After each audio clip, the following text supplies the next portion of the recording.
قرآني نبض حياتي، قرآني طهر ذاتي، قرآني عصمة أمري، قرآني طوق نجاتي.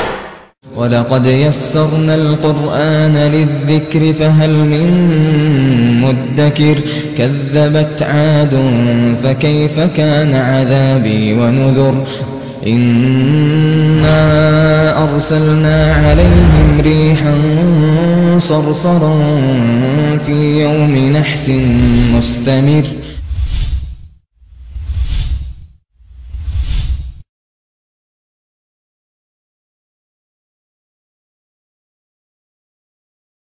والمؤمنون والمؤمنات بعضهم أولياء بعض يأمرون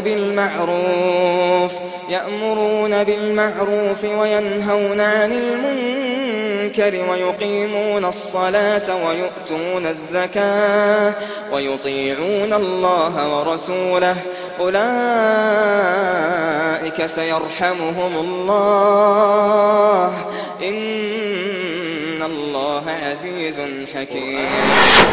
مالک کا کلام رب کا فرمان قرآن مجید ہدایت ہے، یہ ہدایت کا منبع ہے، یہ ہدایت کا پیغام ہے تمہارے رب کی طرف سے، تمہارے پاس ایک روشن دلیل ہدایت اور رحمت آ گئی ہے۔ قرآن ہدایت بھی ہے، قرآن رحمت بھی ہے، اس کی رحمت دنیا کے اندر بھی ہے اور اس کی رحمت آخرت کے اندر بھی ہے۔ قرآن حکیم کو یاد کرنا، قرآن حکیم کی تعلیم دینا، قرآن حکیم کے پیغام کو عام کرنا، یہ جہاد کبیر ہے۔ یہ کیا ہے؟ سب سے بڑا جہاد۔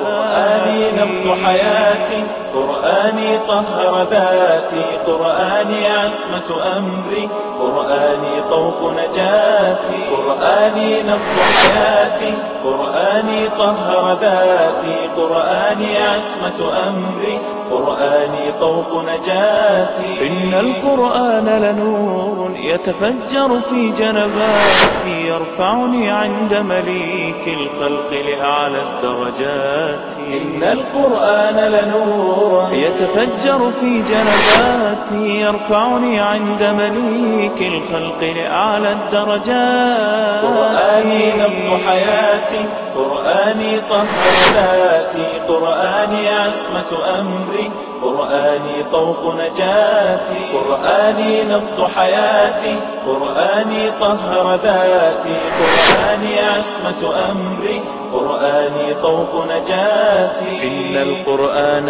أنيس لفؤادي في أزماتي، يمنحني الصبر. حضران اسلام، معزز السامعین، اسلامی خواتین، میں مکتب تعاونی جالیات شرق جدہ کی طرف سے آپ تمام برادران اسلام اور خواتین کا تہ دل سے آپ کے اس مکتب میں استقبال کرتا ہوں۔ معزز حاضرین، یہ